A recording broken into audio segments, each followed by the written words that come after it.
Hello everyone, this is Leah Whitehorse, and in this recording I'm going to be exploring the transit of Jupiter in Gemini. So Jupiter will enter Gemini on the 26th of May 2024, and it will remain in this sign right up until the 9th of June 2025. Jupiter normally spends around a year in each sign. There will be a retrograde period from the 9th of October 2024 through to the 4th of February 2025, and that will cover the degrees 11 Gemini through to 21 Gemini. We will talk more about that when we get to that period, but I just wanted you to know when the retrograde will be, so you have that there for your records. Now, Jupiter returns to a sign roughly every 12 years. So if you want to get an idea of how this transit might affect you, if you reflect back to previous periods when Jupiter was in Gemini, so that will take us to, we've got the 30th of June 2000 through to the 13th of July 2001. And then there was also the 11th of June 2012 through to the 26th of June 2013.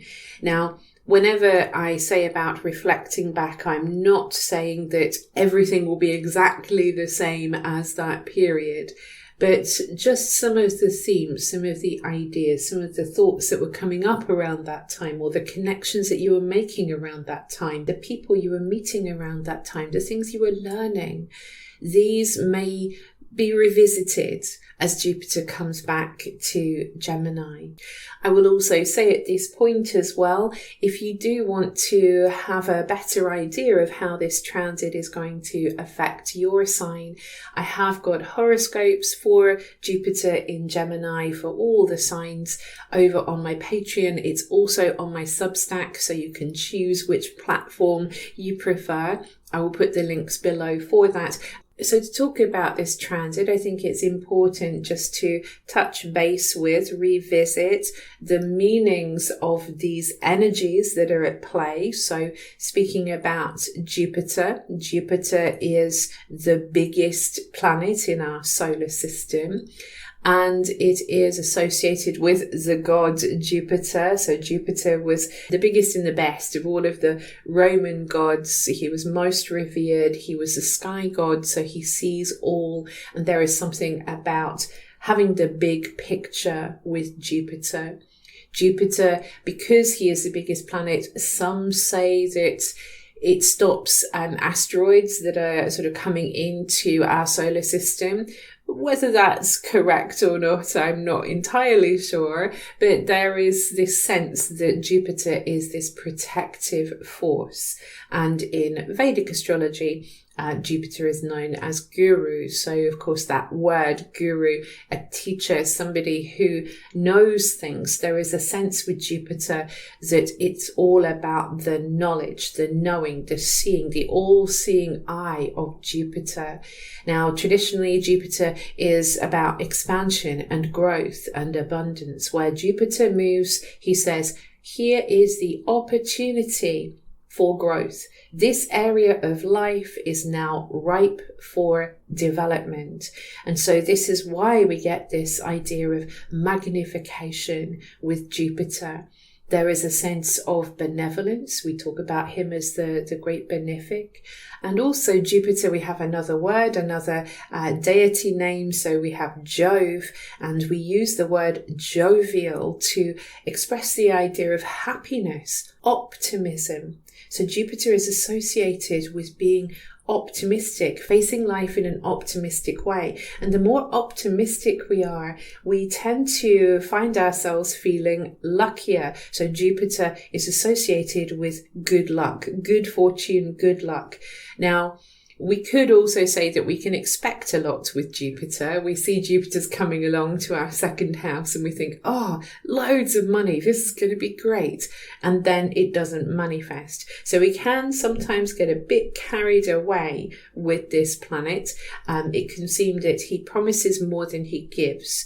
However, it's often because we're sort of sitting back expecting it to come to us, but sometimes we have to sort of meet Jupiter halfway. We have to be open to things developing in our lives. We have to be open to learning and the idea of creating our own luck. And like I say, when we are optimistic, when we face life with a positive frame of mind, then we see the opportunities that are available to us. If we're in a negative space, then we tend to not see that there is some kind of chance here for growth because we're shutting it down before we've even started. Jupiter is the ruler of Sagittarius, the co-ruler of Pisces. So those houses in your chart are also going to be affected by this transit of Jupiter through Gemini. And through its relationship with Sagittarius, Jupiter is connected to the idea of expansion into areas we've never been before.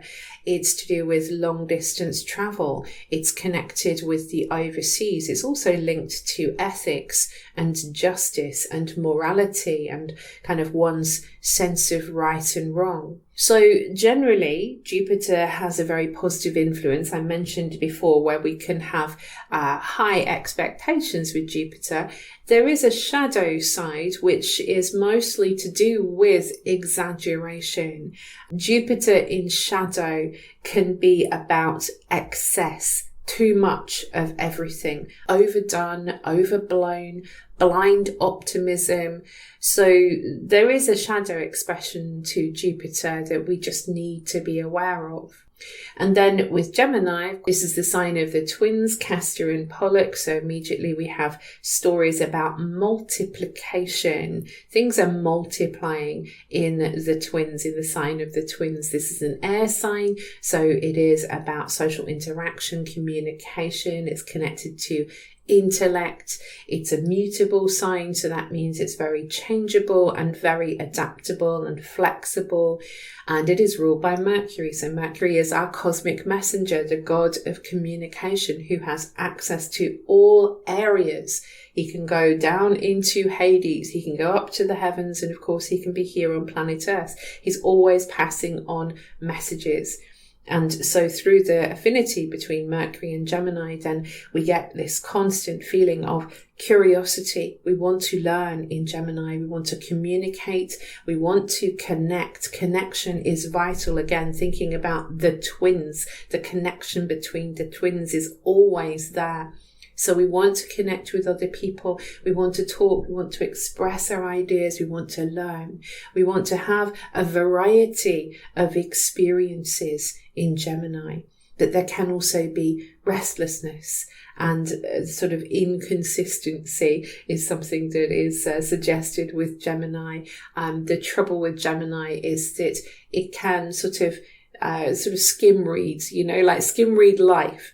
So we're kind of tasting of all these different little experiences because everything looks interesting, and Gemini hates to close down any options. So it likes to keep all the options open. But sometimes, of course, we do need to make a decision. So put that all together, Jupiter going into Gemini, now we have enhanced, magnified issues of communication, of connection. There is a huge push towards intellectual growth with Jupiter in Gemini. The need to connect, the need for social connection. We get this feeling that there's a lot of movement. It feels like there's a lot of movement going on in the air. Literally, it might be people are traveling more, or there is more movement. I'm just suddenly thinking about how maybe this could be related to our atmosphere. It could be connected with more storms, for example. Jupiter is a storm god. So I think that's just something that we need to be aware of, especially as Jupiter comes into square Saturn over there in Pisces. I'll be talking more about that in a moment. I just wanted to say it as I thought it. So we have more movement in the air, more movement between places, people wanting to travel more, things opening up. Maybe this is opening up connections in new places. I'm thinking about how where I live, they're wanting to connect the various outlying places, like more of the towns, with the trams that come into the city. So there might be more of that. There is more networking. There's more coming in about learning and education. So I kind of feel like this is quite almost like explosive. That's the word I want to use. It's quite explosive when it comes to stuff around social media. It kind of feels like, there's a big talking point. It's like we're having these massive conversations. And maybe it's possible that religion and faith, because Jupiter is associated with these things, these are a talking point. We might be talking about the education system as a whole, because Gemini is associated with schooling. Jupiter is associated with universities, but Gemini is schooling. So how can we teach our kids better so that they are not just equipped to go to college, but they're actually equipped for life? Ethics in schools, morality, all these kinds of things, all these kinds of questions. In fact, one of the big things I was thinking about with Jupiter in Gemini is the question, why? Why this? Why that? It's funny because it's something that I used to drive my mother in particular mad with when I was a child. I would constantly ask, why? Why is this? Why is that? Why does it do that? But why? But why? And it kind of feels like Jupiter in Gemini is this huge, big question mark over everything we want to understand. And so we have this idea of trying to figure out our education systems, the conversation about religion and whether it is connecting us or dividing us. We have teachers, the youth of today, and where they are going, and this constant need for connection. And it makes me wonder, it's like, are we now looking for a real human connection? Of course, social media, I've just said it might explode in other directions, or there might be new things coming through. If we look at the transits of Jupiter, the first major transit that Jupiter will make is a trine to Pluto. So this is huge. To sort of coin a Jupiter word, it is huge. Jupiter trine to Pluto over there in Aquarius. So now we have some kind of huge idea. This is Pluto in Aquarius is sort of reforming society. It's going to change everything about society, the way we connect with one another as the group. And Jupiter is saying, I've got a big idea in Gemini. I've got a really big idea.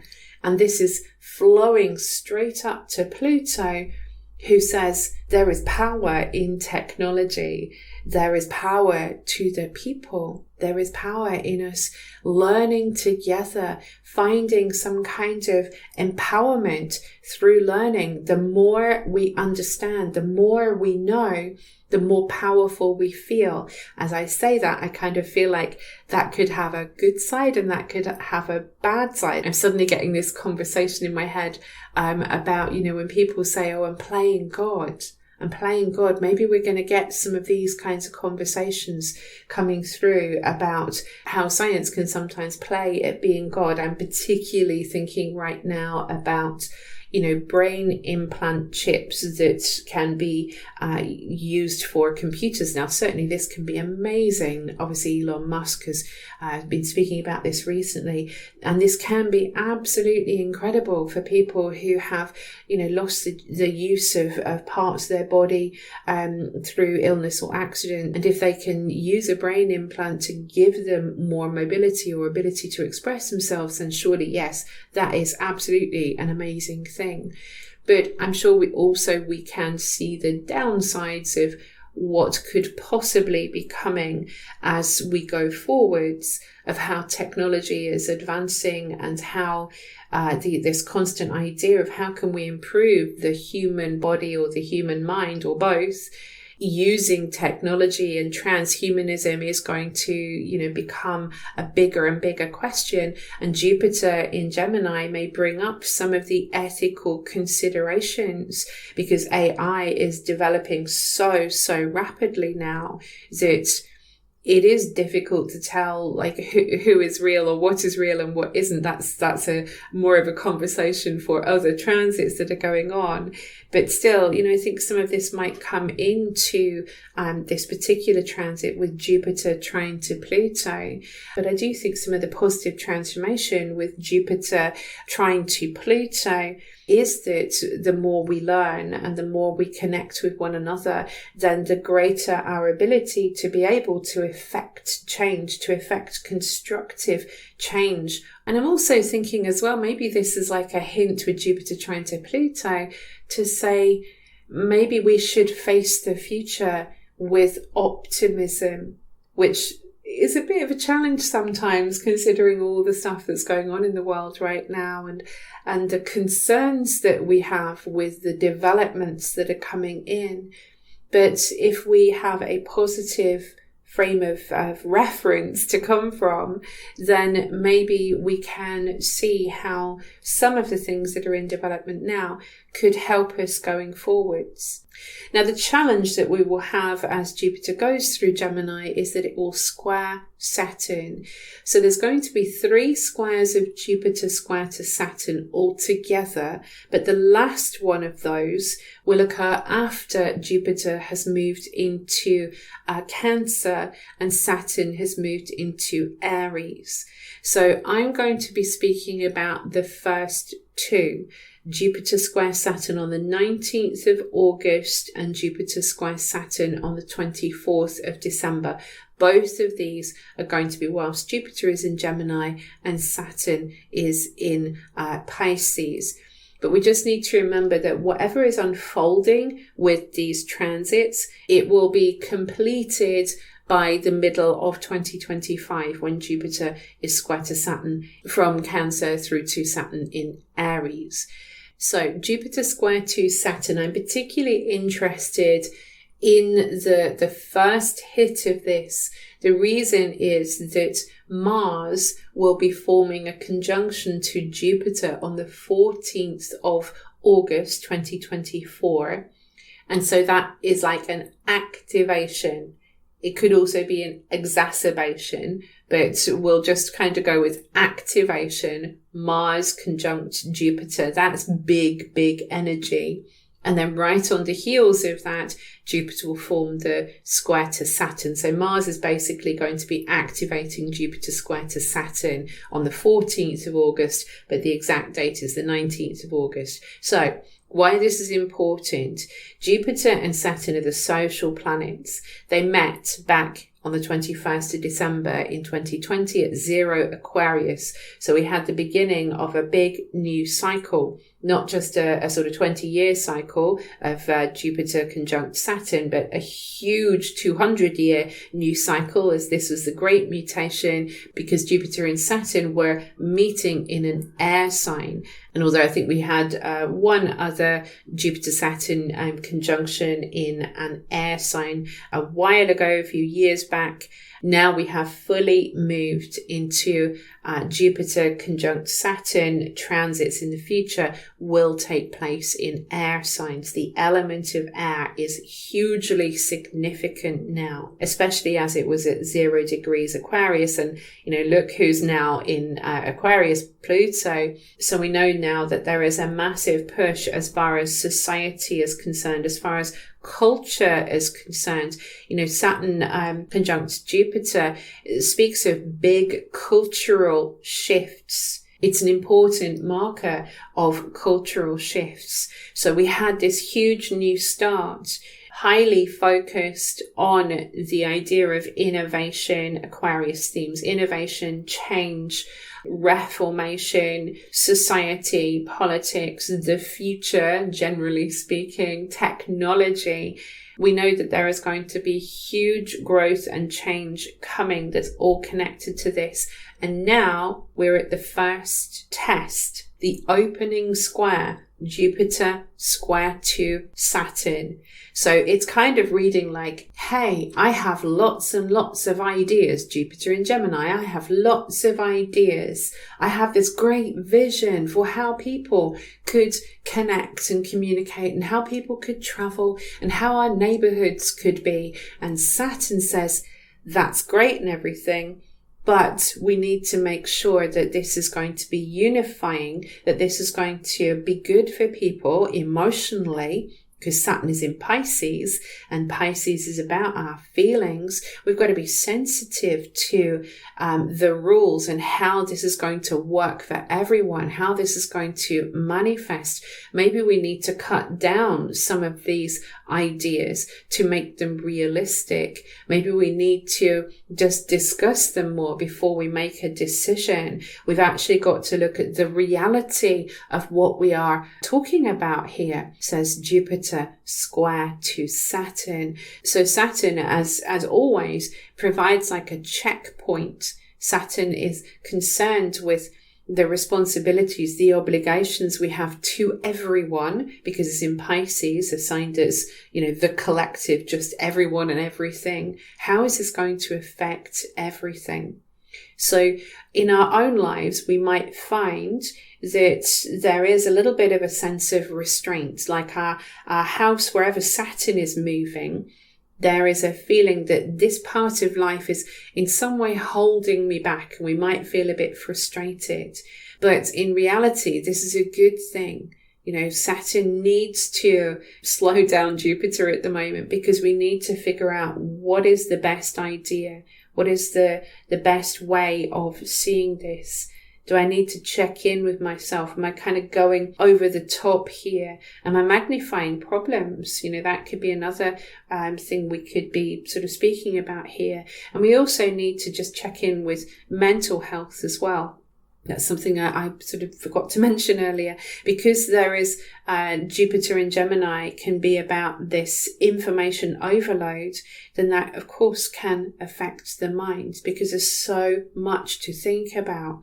There's so much information coming from all different angles, and we don't know what is the right information or the good information, the positive information, the constructive information. What do I need to know? And it's almost like the world is just dumping all this information on us. And like, what do we do with that? So there might be some sort of mental strains. It's very important to be sort of looking at our mental health going forwards. And Jupiter knows this, because there's going to be sextiles through to Chiron during this transit as well. So the sextile between Jupiter and Chiron is going to be on the 12th of October, the 2nd of November, 2024. And then the last one will be on the 18th of May, 2025. And all of those will be from Gemini through to Aries. Jupiter in Gemini, Chiron in Aries.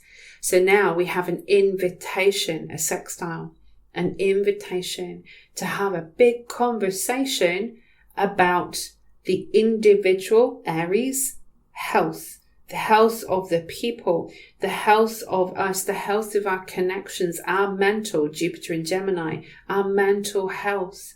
We need to have a talk about this. We need to learn more about this. We need to figure this out together. We need to have these conversations to share our stories. Jupiter sextile Chiron is a really positive influence. It says healing can come through positive communication with one another.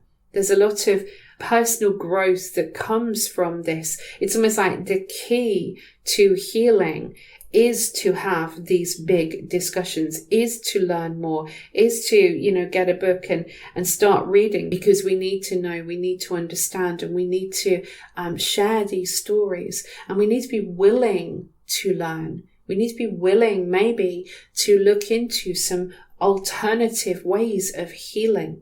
Now, of course, me being an astrologer and a tarot reader and an all-round witchy person, of course I'm going to say, hey, maybe do some meditation, or maybe, look into crystal healing. That's me. That's how I work. That's what I have an affinity to.